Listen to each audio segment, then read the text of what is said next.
So, taking up exactly where we left off, we were talking about the myth of unlimited social mobility, the belief that had limited basis in reality, that anyone, if they worked hard enough to go from could go from the very bottom to the very top of the social scale, measured by how much wealth you could accumulate. Okay, so we don't have unlimited social mobility, but we have lots and lots and lots of social mobility in late 19th century America. It was almost routinely done. It was easy to advance. Just you're not going to be Andrew Carnegie. Um, there were people who started out as unskilled workers who learned skills. What we'll be looking at a little bit later on is conditions for factory workers in those days, and that's usually presented in a class like this as like a still picture as opposed to a video, and you're supposed to sympathize with those people as they were caught in the freeze frame. They probably won't tell you that it's now thought that it's like 40% of them went on to leave the factory and go into some kind of small business or other. Well, that's social mobility. So it's everywhere you look. It's not as easy as Barnum thought it was, but it's there. It could be intergenerational. Let's say you start with an immigrant who can't speak the language or change the money and has no skill, so he's a day laborer. He shows up at the factory gate in the morning, and the guy comes out and says, "Okay, I need 9 men. I'll take you, and you." And so you have no skill, you have no job security. That kind of work is intermittent and unpredictable, and it pays the very bottom, as we're going to see. The work will go to whoever will work the least, for the least. Okay? So that's the first generation. The next generation, generation number 2, that one learns a skill where then you're somewhat in demand. Pay is much higher, work is much steadier. You're more respectable in the labor force. So you work hard, provide for generation, the next generation, the second native one, I suppose. That one is able to attain a high school diploma, which in those days would be considerably more demanding than graduating from this little college would be now. So that opens the door for a whole bunch of things, because high school graduates were much in demand in those days. You could be salespeople, you could be bookkeepers, you could be middle management. It went on from there. And there now you have entered a category of labor known as white collar.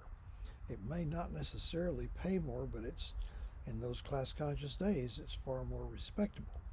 So you work that generation works hard, and the next generation goes on to graduate from a university and enter any one of several so-called learned professions. We do pronounce the last syllable.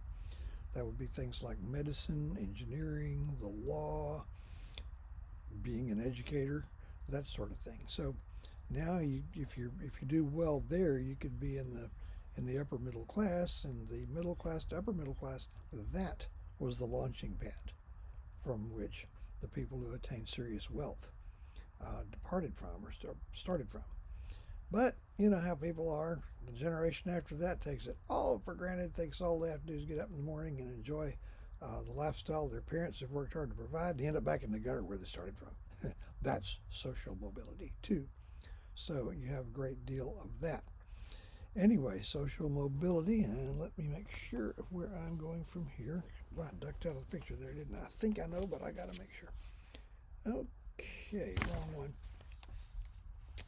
How did technological change affect transportation and communication in late 19th century America? I kind of grew up believing that the 20th century was the breakout. Okay, you guys are 21st century people. It still seems a little odd. I'm a 20th century person. I was around for just over half of it. So we thought that the 20th century was the breakout, and it really wasn't. The 19th century was the breakout. And at this point, I usually ask my students a question. It sounds silly, but here we go. I have to act it out anyway. I can't see you, but raise your hand if you had ancestors who were alive in the year 1800, and if I could see you, I would probably see what I see with most of my classes, where you didn't bother to raise your hand because I couldn't see you do it, but I wouldn't get more than about a third of the hands in the class would go up. And I'd ask them a question, say, tell me one thing. Do you communicate often with your home planet? Of course, everybody had ancestors in 1800. We all have ancestors everywhere up and down the timeline, more than you might think. And the purpose of this is to establish that in the grand scheme of things, 200 or 220 years ago wasn't that long in the grand scheme of things. But let's see how this is worth thinking about just by itself. How many parents, how many biological parents does a normal person have? Well, that'd be 2, wouldn't it? How many grandparents? 4. Great-grandparents? 8.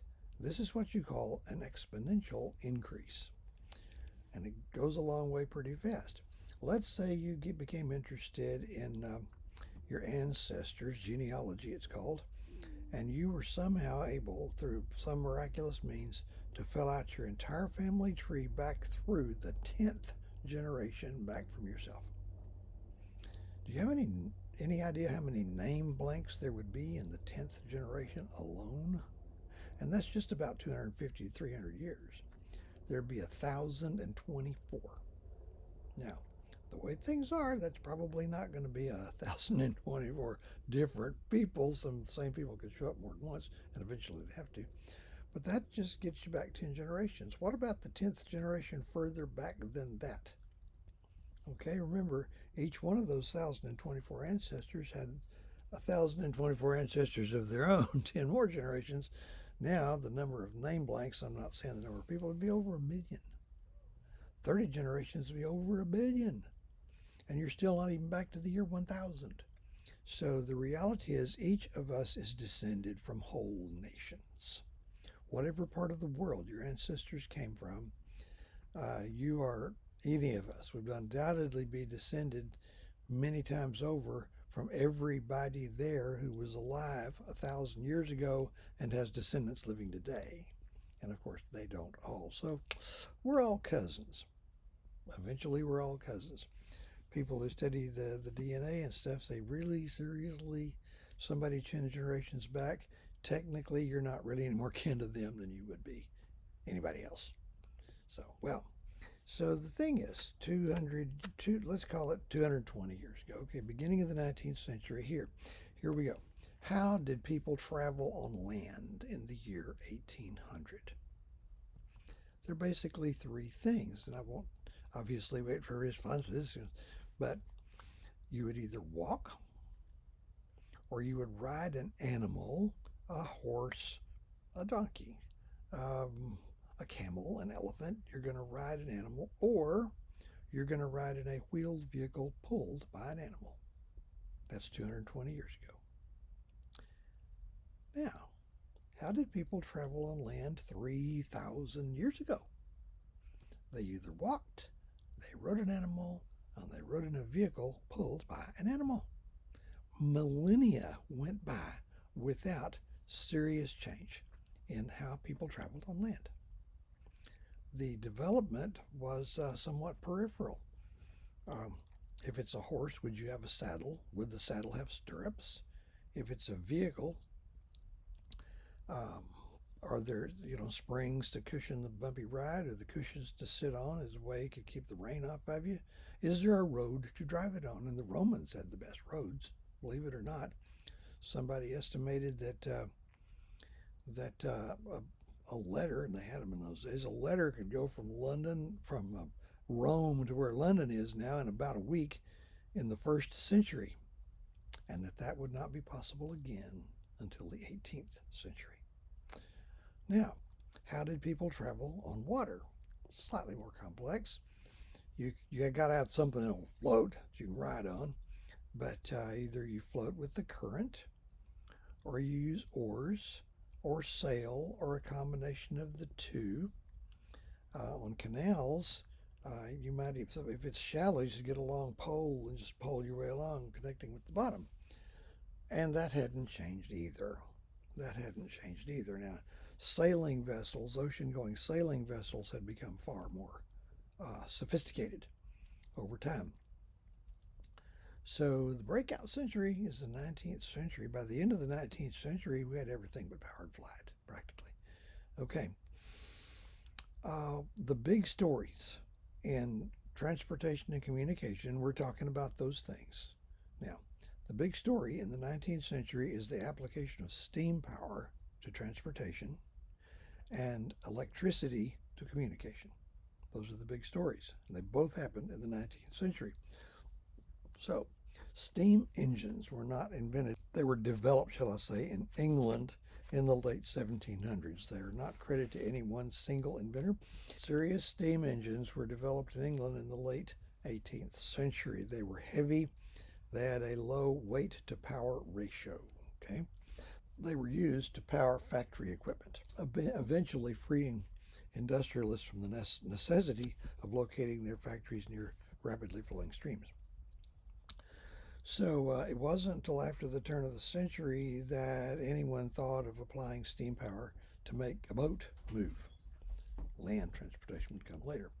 Now, something we've observed, some Englishmen or some Frenchmen would, get clever and try something out that would later revolutionize the world, and they would demonstrate it, and everybody say, oh, wow, that's neat. But they wouldn't look at it and see a potential industry. An American does it, everything changes. In the year 1807, a New Yorker named Robert Fulton mounted a steam engine amidships on I don't know, it's too big to be a boat, too small to be a ship. Name of it happened to be the Clermont. And it was used for sailing up and down the Hudson River, which is a short but deep river. It empties out at New York City, and commercial traffic went up it. There was a time when ocean-going ships could go as far inland as Albany. Anyway, he connected to a paddle wheel mounted on the side. He's pretty sure it's going to work. And he went to the New York State Legislature and asked them to grant him a monopoly on all commercial steamboat traffic on the Hudson River. They'd never heard of a steamboat. They didn't know what it was, but they got a good hoot out of it. So, well, what the heck? Let's give it to him. Okay, thank you. And then he advertised that on a day he proposed to make a ship go upstream against the current without the use of either oars or sail. Okay. The day came, a crowd gathered to jeer at him. He doesn't mind. He fires up the boiler, casts off the lines, puts it in gear, and heads upstream in the Hudson against the current without the use of oars or sail. And the crowd that came to jeer was left to say, "Did you see that?" What they'd seen was the world changing. So this has obvious applications. It would fairly quickly free the United States from the problem of distance. Had we not done that, we really couldn't have been one country. We were too big. So we go from there. By 1820, there's something like 60 steamboats in operation on the Mississippi River. By 1860, there are over 1,000. And so our big river system in the middle of the United States became two-way avenues of communication. And the economy flowed up and down the rivers, inland and around the coastlines otherwise. The further you were from the river or the coast, the more out of it you were. It was dangerous. Steamboat captains were too easy to talk them into trying to race some other steamboat, and they'd get out there and overtax their boilers, which are made of iron. Not a good idea. And it'd blow up and the ship would sink. And you had steamboat wrecks with loss of life equivalent to modern airline crashes. But I'll take that up a little further in part 4. Thank you for your kind attention.